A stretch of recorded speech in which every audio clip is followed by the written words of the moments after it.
Before we turn to the prayers for the country and then for Israel, I want to say a word about turning toward each other or away, specifically in connection with American democracy.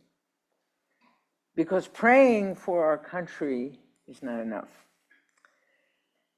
I hope I don't have to impress upon anyone here the critical importance of democracy, not only for America, but specifically for Jews, right? Jews thrive in democracy. We don't do so well in less democratic settings. And it's never a good bet to sell out democracy for perceived parochial gains, right? That's not only selfish, it's foolish. Because if democracy slides for some, ultimately it slides for all.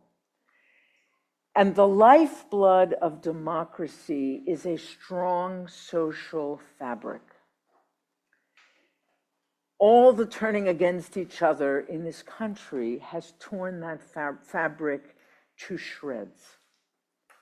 And the result will be that no side will ever win. We will just all lose. So what I want to highlight today is, again, something I assume we're all aware of, but bears repeating, that this turning away isn't just happening. We're being intentionally manipulated to turn against each other. Because outrage and fear and hatred and disgust are highly activating.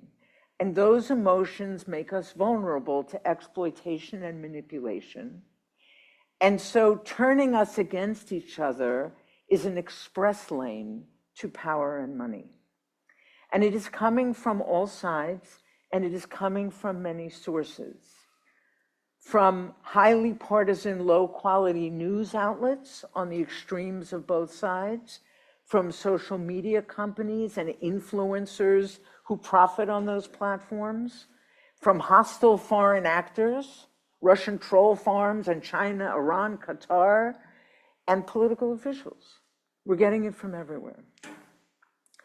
The most common trick to divide us is to amp up our fear and then try to convince us that turning against some other group offers safety. That's how it works. And our fear tends to buy into that when we're afraid, even though it is 100% completely wrong. That is the lesson of the cherubim. Turning against each other destroys the foundation for human thriving. It makes everyone worse off and everyone less safe, always. I personally believe that the vast majority of Americans, and if we're talking about the tensions within the Jewish community, the vast majority of Jews want all this divisiveness to stop. We're sick of it. We want to turn toward each other. And so it's up to us to do it. And I wanted to offer 5 concrete suggestions this morning, because again, prayer is not enough.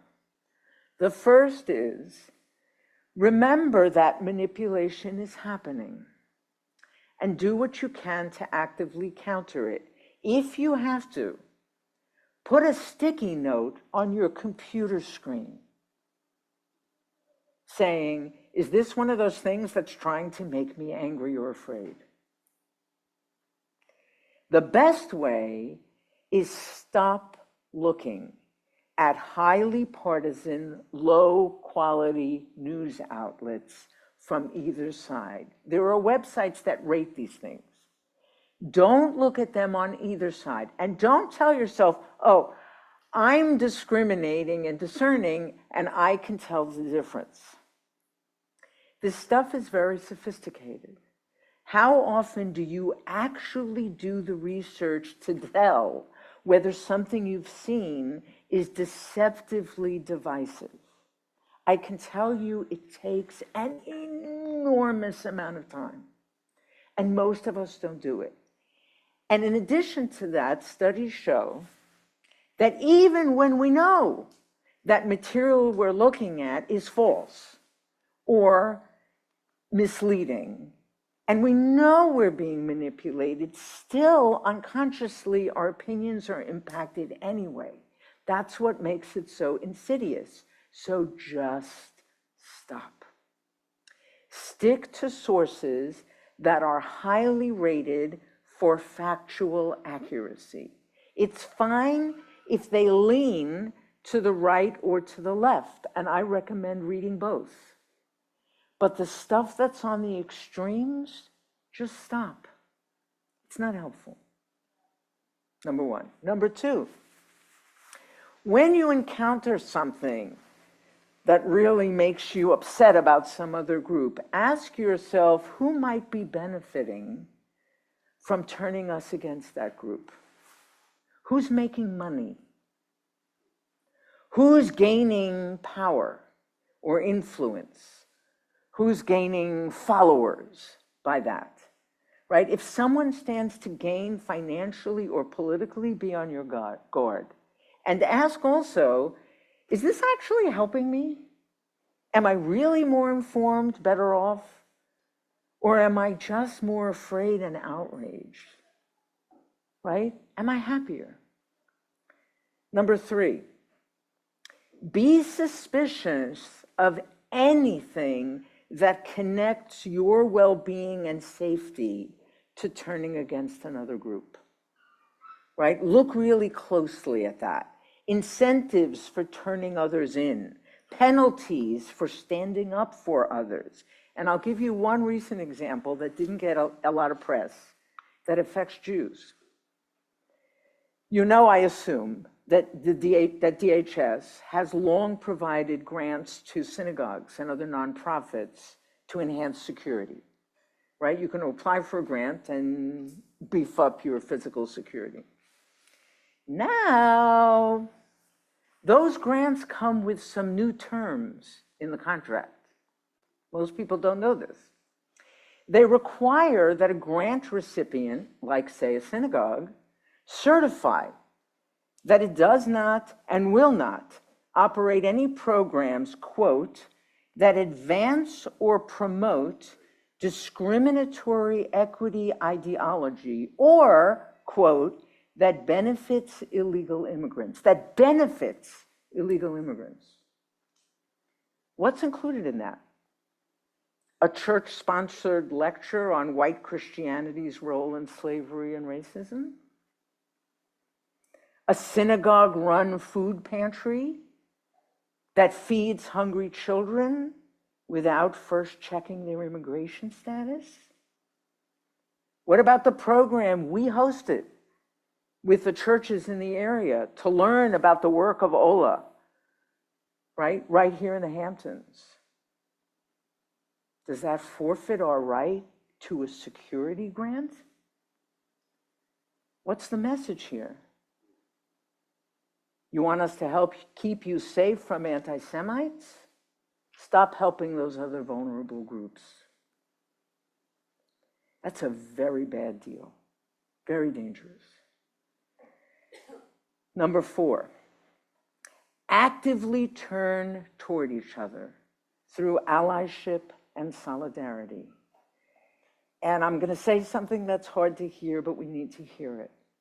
Anti-Semitism is no question on the rise, and it is serious, and we need to take it seriously.